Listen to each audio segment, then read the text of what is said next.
We'll pass on the mic one by one. Let's start from the left side. Anybody, if you have any question, please raise your hand. Right, just before we start, ladies and gentlemen, I also have a team here. I'd like to thank Sumit Pansa, who's our director of the publicity, and Bhavna ji, and Mr. Manoj Joshi, and Shri K.K. Joshi, who's stationed here in Delhi. So my team is here. Any other specific questions? The technical part, of course, Tanaji is here. The policy level and the other parts, the organizing and other things, I can answer, and then they will take on.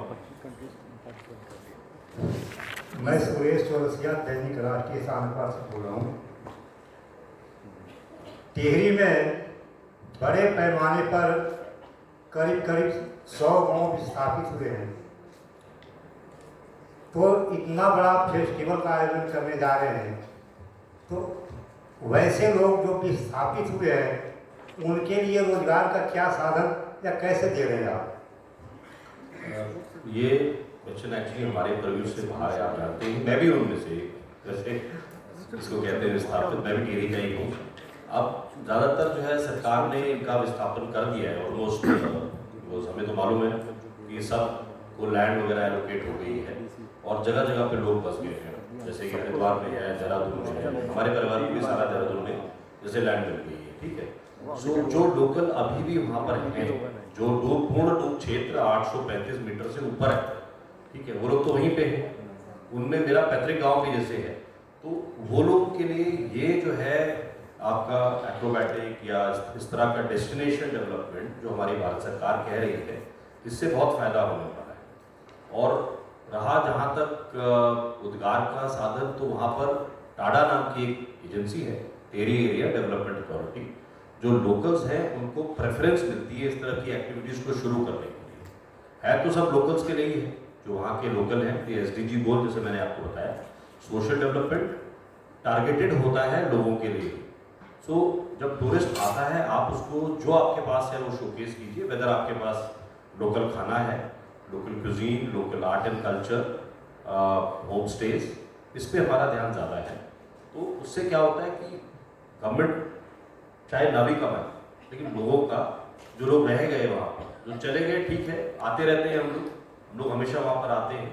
और इस तरह से ये plan ही पूरा इस चीज़ को वापस उनको देने के लिए, जिसको हम कहते हैं ना कि मेरे सेक्रेटरी साहब का कहना ये है कि let us give Tehri back, something has been taken, ठीक है। विध्वंस में ही सृजन है, हम कहते हैं ना, तो सृजन तो तभी होगा जब विध्वंस हो जाता है एक बार। कोई बात, ये नेशनल लेवल के लिए ये चीज़ ज़रूरी थी, वो डैम बनाया, आप जानते ही हैं क्यों बनाए, क्या कारण था, इतनी बिजली उत्पाद हो रहा है, दिल्ली तक आ रही है। लेकिन लोकल्स के लिए ये इन चीज़ों की वजह से उनको ये वापस दिया जाए। सर इधर सर टिहरी बहुत हाइट पर है, और जो रास्ता मेन गुजर रहा है अभी वो टनल पे, अभी आपको पता है हालात किस तरीके से हैं वहाँ पर, और अभी भी आज भी वहाँ पर कितने टाइम से लोग अभी भी दबे, और वही मेन एक रास्ता है जो टिहरी के ऊपर जाता है। उस रास्ते पर कितनी समस्या है, क्योंकि आए दिन अभी हाल फिलहाल में 4-4 फुट की बर्फ भी वहाँ पर पड़ चुकी है। आने वाला टाइम बहुत ज़्यादा जिस तरीके से मौसम का हिसाब देखा जाता है तो वो हो जाता है। तो क्या उस माहौल को देखते हुए क्या ये हो सकता है, सारी चीज़ सफिशिएंट हो जाती है, क्या मौसम की जानकारी पूरी दी गई है? क्योंकि अभी हाल फिलहाल कोई आगे भी तो जिस तरीके से वो समय बढ़ेगा, और रास्ता एक वही है, उस रास्ते को अभी से होने में बहुत समय लगेगा, क्योंकि अभी भी वो 2-3 चीज़ें वहाँ पर हो गई हैं। एक तो दिल्ली से NCR से देहरादून का रास्ता, जो कि अच्छा डेवलप हो रहा है। आप जान रहे हैं कि 9 घंटे से 5 घंटे आ गए। हम लोग पहले शताब्दी से 6 घंटे में जल्दी पहुंच जाते थे, बाय रोड 9 घंटे लगते थे। It was a back breaking journey even from Delhi. But अब तो क्या 5 घंटे फर्स्ट क्लास हो गया, और अब ये रिड्यूस हो गया, करीब 3-1 घंटा रह जाएगा, 2.5-3 घंटे। दिल्ली वाले के लिए 2.5-3 घंटे घुमा नहीं रहते, इतना तो ट्रैफिक जैम भी निकाल देते हैं कॉन्सर्ट म्यूजिक सुनते हुए। बट उसके आगे जो है अभी 2 घंटे का रास्ता है, जो सिर्फ आप एक नरेंद्र नगर की पहाड़ी पार करके उस तरफ, हाइट उतनी ज़्यादा नहीं है, बर्फ़ नहीं पड़ती, एक्सेप्ट अगर आप मसूरी के रास्ते जाते हैं, वो भी प्योर विंटर्स में, जनवरी के आसपास, ठीक है। धनोल्टी और वो रीजन मसूरी का आपको पता है कि बहुत वाइब्रेंट हो चुका है, लोग और ढूंढ रहे हैं कि कहाँ जाएं। तो लोग आते हैं, सवेरे आते हैं, घूमते फिरते हैं, शाम को चले जाते हैं, बट एज अ डेस्टिनेशन एकदम पिकअप नहीं हो रही। उससे ज़्यादा वो जो धनोल्टी कड़ाताल का क्षेत्र है वो ज़्यादा हो चुका है। सो एक तो ये है। दूसरा क्या है कि वो रोड जो है वाइडन हुआ है, आप जानते हैं, और चौड़ीकरण हो रहा है। कारण आप जानते ही हैं, और भी बहुत सारे हैं, सामरिक दृष्टि से भी है और चारधाम की दृष्टि से भी। Road is wide enough, heli option भी आपके पास अवेलेबल है। देहरादून से एक हेलीकॉप्टर जो है टेरी भी जाता है। तो मौसम पे डिपेंड करता है ना। हाँ, मौसम पर, लेकिन हाइट ज़्यादा नहीं है। जितना आप देहरादून है ना, वहाँ से आप थोड़ा सा ही होते हैं तो आप सीधा ही टेरी पहुँच जाते हैं। तो Tehri is not in very high regions. Tehri का वेदर जो है, जहाँ पर ये landing Koti colony is equal to Dehradun. Tehri हुआ, उत्तरकाशी हुआ, ये पहाड़ों के अंदर जरूर है, लेकिन मीन सी लेवल से उसकी हाइट ज़्यादा नहीं है। प्रताप नगर जो ये कह रहे हैं वो 1400 मीटर ऊपर है। 1400 मीटर नीचे और 1.5 किलोमीटर नीचे आपका लेक की सतह है, और वहाँ से अगर आप थोड़े नीचे जाएंगे तो ऋषिकेश आ जाता है। तो it's a very safe destination. बर्फ वहाँ नहीं पड़ती नीचे। 3 तरह के वेदर हैं, आपको बता दूँ। अगर आप चाहते हो तो एक ही सीजन में आप गर्मी का भी आनंद ले सकते हो। टेरी में आम उगता था बहुत। टेरी का वेदर ऑलमोस्ट उस टाइम वो कहते हैं दिल्ली बराबर है, इतनी गर्मी हो रही है वहाँ। और उसमें एक मीडियम अल्टीट्यूड है, और ऊपर आप बिल्कुल चले जाएंगे पौराड़ी, तो वहाँ पर एकदम अच्छा कोल्ड क्लाइमेट है, almost as what you had in the snow. So there are 3 climates that we will do. Colonel साहब, मैं थैंक यू सो मच। अब बिफोर मूविंग फॉरवर्ड, सर हम खत्म नहीं कर रहे हैं, आपके सवाल पूछा जाएगा, मौका दिया जाएगा। सर मेरा आपसे रिक्वेस्ट है कि इसमें पार्टिसिपेंट्स का कितना नंबर है और चार्जेस क्या हैं?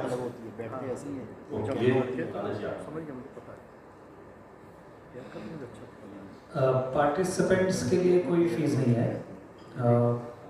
उत्तराखंड टूरिज्म डेवलपमेंट बोर्ड ने फ्री रखा है। उल्टा हमने कॉम्पिटिशन्स रखे हैं, फन गेम्स रखे हैं, और उनमें हमने 3 टाइप के कॉम्पिटिशन्स रखे हैं, और उनमें हमने प्राइस मनी भी रखी है। तो पहले प्राइस को तो हमने 2 लाख रुपए रखे हैं, और 2 नंबर पे हमने 1.5 लाख रुपए रखे हैं, और तीसरे नंबर पे 1 लाख है। तो ऐसे 3 अलग अलग कैटेगरीज हैं। आप ये समझिए कि ये हमारे अतिथि हैं जो बाहर के देशों से आ रहे हैं। ये एक मैसेज देके जाएंगे कि भाई यहाँ पर ऐसी चीज़ है हमारे पास अवेलेबल, और हमारे देश को बाहर प्रमोट करेंगे। तो हमारे लिए अतिथि बराबर है, अतिथि देवो भव। तो हम पूरी फंडिंग उत्तराखंड टूरिज्म से कर रहे हैं। साथ में उनको जो भी विनिंग है, प्राइजेस हैं, उनके लिए अच्छा म्यूजिक फेस्टिवल वगैरह का आयोजन, इंक्लूडिंग टूरिस्ट के लिए। तो ये सारा it's going out towards destination development. Thank you so much. With that मैं सभी को एक बार बताना चाहूँगी कि हमारे इस फेस्टिवल में मोर देन 150 पैराग्लाइडर्स आ रहे हैं 25 डिफरेंट कंट्रीज से। और सभी से रिक्वेस्ट करना चाहूँगी, अगर आपका कोई भी क्वेश्चन जो है वो एग्रो फेस्टिवल से रिलेटेड है या एडवेंचर एक्टिविटीज से रिलेटेड है, please ask that only, don't ask anything which is not related to the subject.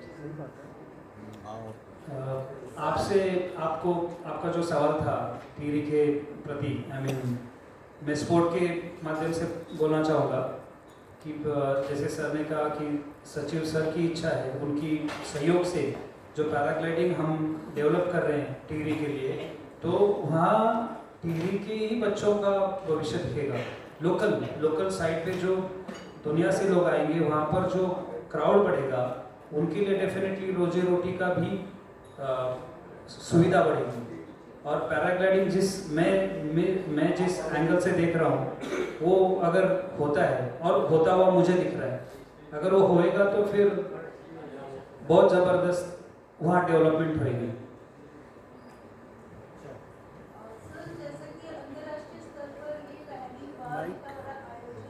Ma'am waiter side we are passing the mic. मेरा सवाल ये है कि इसमें खास जो अट्रैक्शन है वो क्या है?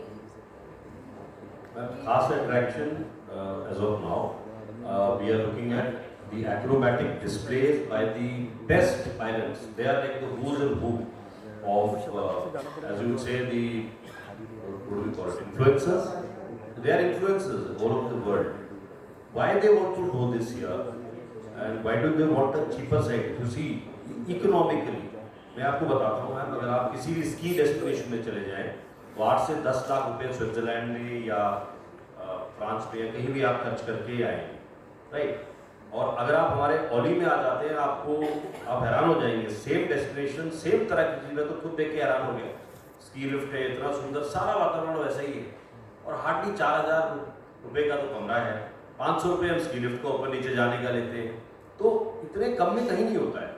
तो इकोनॉमिकली आप देखिए ना, अगर वो पायलट फॉरेन का भी है, वो भी देखता है कि उसकी जेब पे बहुत वो पड़ रहा है। तो बेसिकली एक्रोबैटिक के ऊपर फोकस है कि लोग वो सिर्फ खुद ही नहीं करते हैं, वो ट्रेनिंग इंस्ट्रक्टर्स हैं, they are training the paragliding pilots all over the world. Like Tanaji himself, he had to go there. All the Indian pilots are going there, coordinates these various locations to do this. We are giving you a homegrown solution, very cheap, not in the sense that destination will be बराबर की destination मिलेगी, है ना, रहने का बढ़िया मिलेगा, और आपका पैराग्लाइडर भी खराब नहीं होगा, स्वीट वाटर है, plus you can enjoy, you can. So ये एक हम इंडिया को एक तरह से ऑप्शन दे रहे हैं, वर्ल्ड को एक ऑप्शन दे रहे हैं कि आप इधर आइए and you will find that this is cheaper in your pocket.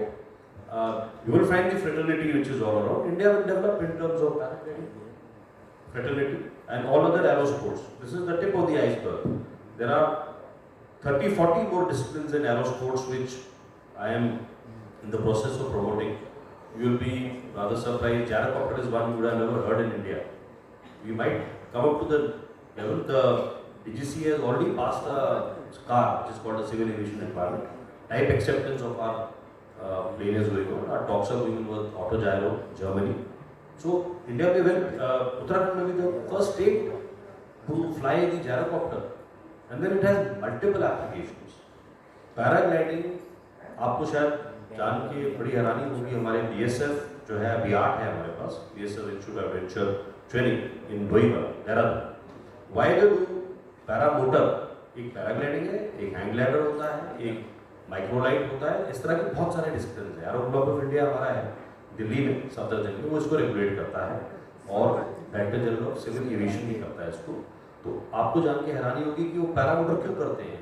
वो पैरामोटर में एक्सपर्ट इसलिए बनते हैं कि राजस्थान में बॉर्डर पेट्रोलिंग पैरामोटर के जरिए करते हैं, और उसमें हथियार भी ले जा सकते हैं। It's a flying surveillance device with an weaponized platform, right. So gyrocopter भी, चाइना के पास जायरोकॉप्टर की बहुत बड़ी फ्लीट है। So there are multiple applications. Why we do adventure? Why does Indian Army, Navy, Air Force, all the defense forces, paramilitary do adventure? There is a rhyme or reason. Siachen के बारे में आपको पता ही होगा सारा। How Siachen was opened, bull थे हमारे जो माउंटेनियर थे। तो हमारे वर्ल्ड में माउंटेनियरिंग इंडिया की बहुत स्ट्रॉन्ग है। सिमिलरली हमारा राफ्टिंग हम एक्सपोर्ट करते हैं अपने जापान में, अलग अलग देशों में, क्योंकि हमारे पास वो, देखिए ना, एक तो चीज़ है डेस्टिनेशन, फिर डेवलप होता है व्यक्ति जो ट्रेंड है, फिर उस व्यक्ति की वक़्त होती है उन देशों में जहाँ लोग कहते हैं भाई ये इंडिया से आए, ये एक्सपर्ट है इस चीज़ के। तो ये तो धीरे धीरे डेवलपमेंट, ये focus is on acrobatic flight. इन 4 दिनों के लिए आपके द्वारा कोई विशेष पैकेज रहने, खाने, ठहरने का ये डिपार्टमेंट के द्वारा? या मैं अभी हमारे मैं मनोज टंडन, लोक सत्य से। ये पंच साहब से मैं गुजारिश करूँगा एक बार इसका जरा। Can we pass on the mic to sir?